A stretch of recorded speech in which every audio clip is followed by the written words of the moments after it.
Amma 7th anniversary Dhamaka offers. Shop 599, win 777 exclusive prizes. WhatsApp లో order చేయండి, gift పట్టండి.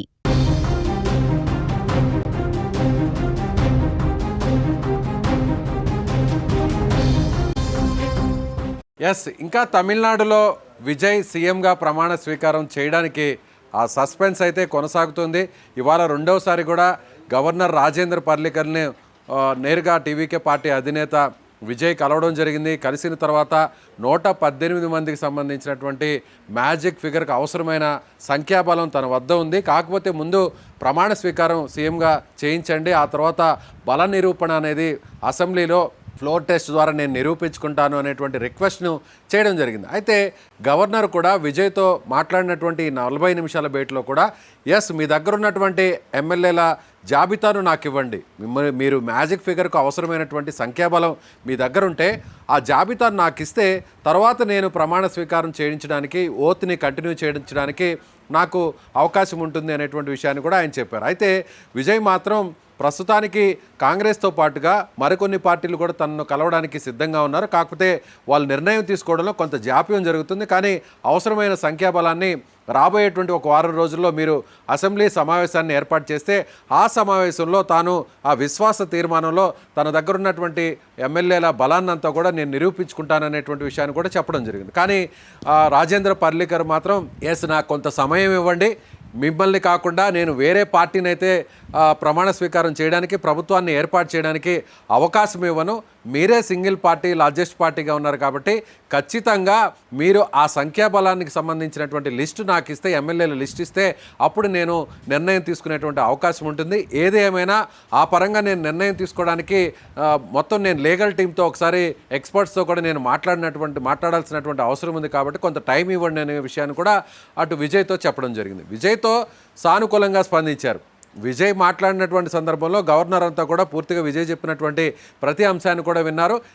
Okay, ఎంతవరకు అవకాశం ఉంటుంది, ఎంతవరకు పాసిబిలిటీ ఉంటుందో అంతవరకు నేను ఓత్ని చేయించడానికి సిద్ధంగా ఉంటాను, అవసరమైన సందర్భంలో మీరు చెబుతాను, సమాచారాన్ని ఇస్తాను, అప్పుడు మీరు ప్రమాణ స్వీకారానికి ఏర్పాట్లు కూడా చేసుకోవచ్చు అనేటువంటి విషయం చెప్పడంతో విజయ్ టీము బయటకు వచ్చిన తర్వాత కూడా గవర్నర్ చాలా సానుకూలంగా స్పందించారు. సో గవర్నర్తో భేటీలో కూడా అన్ని అంశాలను కూడా ప్రస్తావించాం. గతంలో కూడా ఇదే విధంగా అప్పుడు న్యాయస్థానాన్ని ఆశ్రయించిన తర్వాత న్యాయస్థానం డైరెక్షన్ మేరకు గవర్నర్ కొన్ని నిర్ణయాలు కూడా తీసుకున్నారు. మహారాష్ట్ర, కర్ణాటక అనేటువంటి అంశాల్లో కూడా ఆ విషయాన్ని కూడా ప్రస్తావించాం. కాబట్టి వీటన్నిటిని కూడా ఆయన మొత్తం అవలోకన చేసుకున్న తర్వాత ఒక మంచి నిర్ణయం తీసుకుంటారు. అది కూడా మాకు పాజిటివ్గా ఉంటుంది. బహుశా ఇవాళ సాయంత్రమే ప్రమాణ స్వీకారం కూడా ఉంటుంది. గవర్నర్ నుంచి ఒక పాజిటివ్ స్టేట్మెంట్ కూడా వస్తుంది, ఒక అనౌన్స్మెంట్ కూడా వస్తుంది అనేటువంటి విషయాన్ని, ఆశాభావాన్ని వ్యక్తం చేసింది టీవీకే పార్టీ విజయ్ టీం. కానీ అనూహ్యంగా ఆయన మళ్ళీ లీగల్ టీంతో, లీగల్ ఎక్స్పర్ట్స్తో మాట్లాడిన తర్వాత పాత పాట ఏదైతే పాడారో మళ్ళీ ఇప్పుడు ఇవాళ కూడా అదే పాట పాడారు. గవర్నర్ కోర్టులో ఇప్పుడు బంత్ ఉంది. గవర్నర్ మళ్ళీ నిన్న ఏం చెప్పారో ఇవాళ కూడా అదే చెప్పారు. గవర్నర్ ఇచ్చినటువంటి ఆ ప్రకటన, గవర్నర్ లోక్ భవన్ నుంచి వచ్చినటువంటి అనౌన్స్మెంట్ను కూడా చూస్తే 118 మందికి సంబంధించినటువంటి ఎవరైతే 118 మంది సపోర్ట్ చేస్తున్నారో ఆ ఎమ్మెల్యేల పేర్లు ఇవ్వండి, వాళ్ళ లిస్ట్ ఇవ్వండి, అవన్నీ చూసుకున్నాకే మీకు నేను ప్రమాణ స్వీకారానికి అనుమతిస్తాను అనేటువంటి విషయాన్ని మళ్ళీ ఆయన తెగేసి చెప్పారు. మళ్ళీ తిరిగి మొదటికి వచ్చింది వ్యవహారం.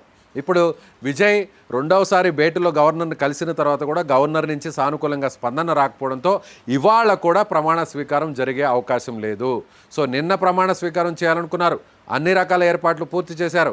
కాంగ్రెస్ పార్టీ మద్దతు తెలిపింది, వాళ్ళ జాబితాను కూడా గవర్నర్కి ఇచ్చారు. కాంగ్రెస్ పార్టీ అధినేత రాహుల్ గాంధీని కూడా ముఖ్య అతిథిగా ఈ కార్యక్రమానికి ఇన్వైట్ చేశారు.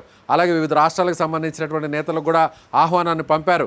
అలాగే పార్టీకి సంబంధించినటువంటి ఎమ్మెల్యేలు అందరూ కూడా హాజరు కాబోతున్నారు. దాదాపుగా ఒక 2-3 వేల మందితో నిన్న ప్రమాణ స్వీకారం చేయడానికి అన్ని రకాల ఏర్పాట్లు చేశారు. ఇవాళ ప్రమాణ స్వీకారం చేయాల్సినటువంటి పరిస్థితి ఉండేది. కానీ నిన్న సాయంత్రం ఇచ్చినటువంటి గవర్నర్ స్టేట్మెంట్తో ఇవాళ ఉదయం జరగాల్సినటువంటి ప్రమాణ స్వీకారం కార్యక్రమం రద్దయింది. కొద్దిసేపటి కిందట గవర్నర్తో భేటీ అయిన తర్వాత ఆయన సానుకూలంగా స్పందించారనేటువంటి విషయం బయటకు రావడంతో ఇవాళ సాయంత్రం మళ్ళీ విజయ్ సీఎంగా చేయబోతున్నారు అనేటువంటి ఒక మెసేజ్ బయటకు వచ్చింది. ఇవాళ సాయంత్రం కూడా విజయ్ ప్రమాణ స్వీకారం చేయట్లేదు అనేటువంటి విషయం మళ్ళీ ఇప్పుడు గవర్నర్ ప్రకటన ద్వారా తేటతెల్లమైంది. విజయ్ సీఎంగా ప్రమాణ స్వీకారం చేయడానికి, విజయ్ సీఎం సీట్లో కూర్చోవడానికి, విజయ్ ముఖ్యమంత్రి పీఠాన్ని అధిరోహించడానికి టీవీకే పార్టీ ప్రభుత్వాన్ని ఏర్పాటు చేయడానికి సస్పెన్స్ మీద సస్పెన్స్ కొనసాగుతుంది. ఒక పెద్ద హైడ్రామా అక్కడ కంటిన్యూగానే ఉంది. సినిమాల్లో రక్తి కట్టించేటువంటి ఎపిసోడ్స్ మనం ఎలా చూస్తామో, సీన్స్ ఎలా చూస్తామో అంతకు మించినటువంటి సస్పెన్స్ హైడ్రామా ఇప్పుడు విజయ్ సీఎం అయ్యేటువంటి వ్యవహారంలో కొనసాగుతుంది. సో గవర్నర్ తీసుకున్నటువంటి ఈ నిర్ణయం మీద ఇప్పుడు విజయ్ అండ్ టీము, విజయ్ ముఖ్యంగా లీగల్ ఎక్స్పర్ట్స్తో మాట్లాడుతున్నారు. సో ఆయన ఇప్పుడు సుప్రీంకోర్టును ఆశ్రయించేటువంటి అవకాశం కనిపిస్తుంది. మరొక వైపు రేపు సిపిఐ పార్టీకి సంబంధించి కానీ, సిపిఎం పార్టీకి సంబంధించి కానీ, వీసీకే పార్టీకి సంబంధించినటువంటి ఆయా టీమ్స్ అన్నీ కూడా, ఆయా పార్టీకి సంబంధించినటువంటి వర్కింగ్ కమిటీ, ఆ పార్టీ అధిష్టానం కూడా రేపు సమావేశం అవుతుంది తమిళనాడులో. సమావేశమై విజయ్ పార్టీ నుంచి తమకు ఒక ఆహ్వానం అందింది, మద్దతు ఇవ్వాలి అనేటువంటి ఆహ్వానం అందింది. కాబట్టి దాని మీద మేము తుది నిర్ణయం తీసుకోబోతున్నాం. రేపు రాష్ట్ర పార్టీకి సంబంధించినటువంటి కమిటీ సమావేశం అవుతాయి తమిళనాడులో. సో తద్వారా సిపిఐ, సిపిఎం విజయ్కి మద్దతు ఇచ్చేటువంటి అంశం మీద కూడా క్లారిటీ రాబోతుంది. కాంగ్రెస్ పార్టీకి సంబంధించిన 5 మంది ఎమ్మెల్యేలు విజయ్కి సపోర్ట్ చేస్తున్నారు. సో విజయ్ దగ్గర ఉన్నటువంటి ఇప్పుడు సంఖ్యాబలం 108లో ఒక సీటుకు రాజీనామా చేశారు కాబట్టి 107 అయింది. కాబట్టి 107 + 5 కలుపుకుంటే 112. 112 అంటే ఇప్పుడు మ్యాజిక్ ఫగర్కి అవసరమైనటువంటి సంఖ్య 117. సో ఇప్పుడు సిపిఐ, సిపిఎం దగ్గర 2 వేసుకుంటే 4 సీట్లు, 5 + 4 9. విజయ్ దగ్గర 107, 107 + 9 116. అలాగే వీసీకే పార్టీ దగ్గర కూడా 2. ఇవన్నీ వస్తే విజయ్కి అవసరమైనటువంటి 118 అనేది రేపు సిపిఐ, సిపిఎం, వీసీకే పార్టీల జరపబోతున్నటువంటి మీటింగ్లో ఒక స్పష్టత రాబోతుంది. అప్పుడు ఆ 6 మందికి సంబంధించినటువంటి ఎమ్మెల్యేల లిస్టును విజయ్ ఒకవేళ గవర్నర్కు మళ్ళీ 3వసారి భేటీ జరిగి సమర్పిస్తే అప్పుడు గవర్నర్ గ్రీన్ సిగ్నల్ ఇస్తారా, లేదంటే కూడా న్యాయపరంగా పోరాటానికి విజయ్ సిద్ధపడతారా? ఇప్పుడు విజయ్ వర్సెస్ బీజేపీ కేంద్ర పెద్దలు అన్నట్టుగా మారిపోయింది. ఇప్పుడు విజయ్ ఈ అంశాన్ని జాతీయ స్థాయిలోకి తీసుకువెళ్ళబోతారా? విజయ్ ఈ అంశాన్ని తమిళనాడు టు ఢిల్లీతో, ఇప్పుడు ఢిల్లీ వర్సెస్ తమిళనాడుగా మారబోతుందా? ఎందుకంటే గవర్నర్ నిర్ణయం అంతా కూడా రాజకీయంగా పరంగా జరగబోతున్నటువంటి ఈ డెసిషన్స్ అన్నీ కూడా ఢిల్లీ పెద్దల నుంచి వచ్చేటువంటి డైరెక్షన్స్ బట్టే గవర్నర్ ఇక్కడ తన నిర్ణయాన్ని ఇస్తున్నారనేది రాజకీయ పక్షాలన్నిటికీ కూడా తెలుసు. ఇప్పుడు తమిళనాడు పొలిటికల్ ఎపిసోడ్స్ చూస్తున్నటువంటి ప్రతి ఒక్కరు కూడా ఆ విషయం మీద ఒక స్పష్టత వస్తుంది. కాబట్టి విజయ్ రేపు ఆ పార్టీల నిర్ణయం ఒకవేళ సానుకూలంగా వస్తుంది, ఒకవేళ నిజంగా అఫీషియల్గా ఇంకా అనౌన్స్మెంట్ రాకపోయినప్పటికీ కూడా విజయ్కి వాళ్ళు ఇప్పటికే అనధికారికంగా ఒక సమాచారం ఇచ్చుంటారు. ఎవరు? వామపక్ష పార్టీలు, అలాగే వీసీకే పార్టీ.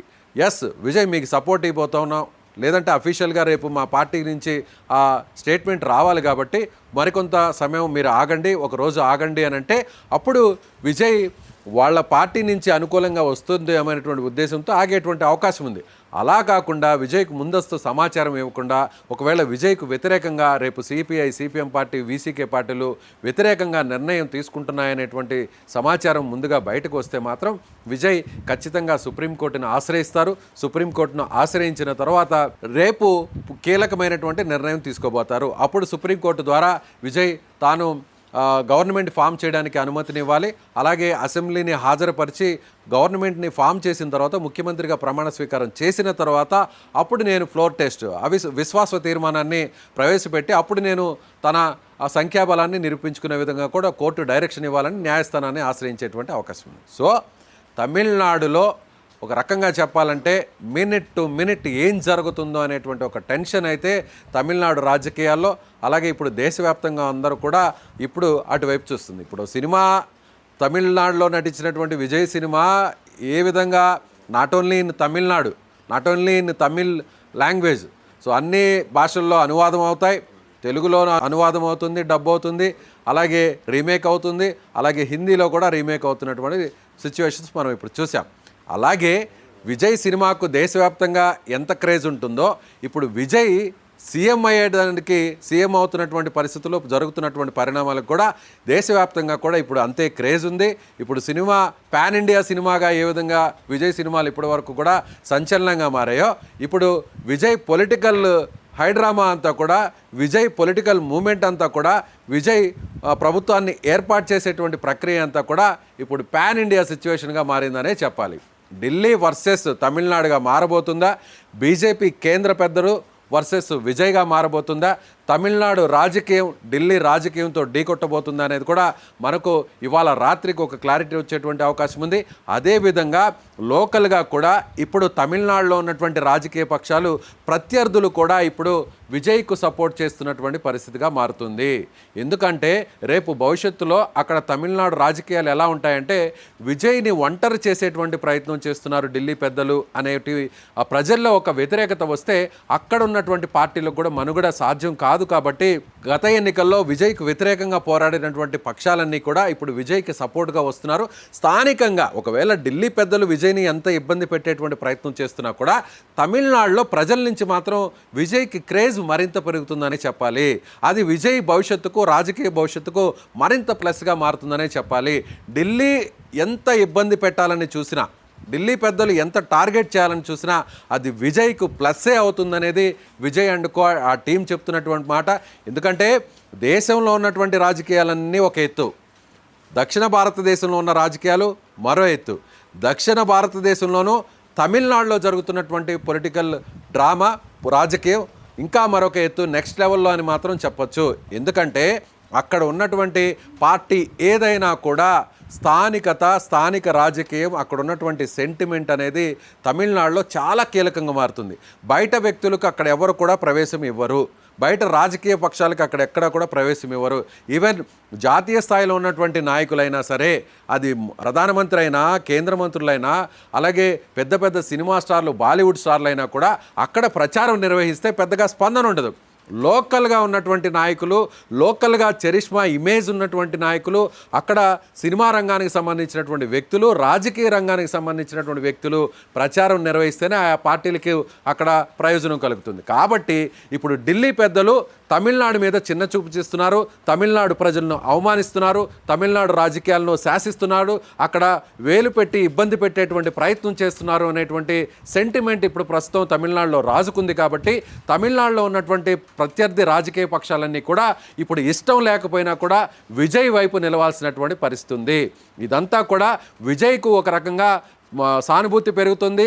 విజయ్కు ఒక రకంగా తమిళనాడులో విజయ్ క్రేజ్ మరింత పెరిగే అవకాశం ఉంది. రేపు జరగబోతున్నటువంటి రాబోయే 6 నెలల్లో విజయ్ రాజీనామా చేసినటువంటి ఆ స్థానంలో బై ఎలక్షన్లో కూడా విజయ్ మెజారిటీని మరింత పెంచడానికి ఇదొక సానుకూలమైనటువంటి అంశంగా మారుతుందని మాత్రం ఖచ్చితంగా చెప్పవచ్చు.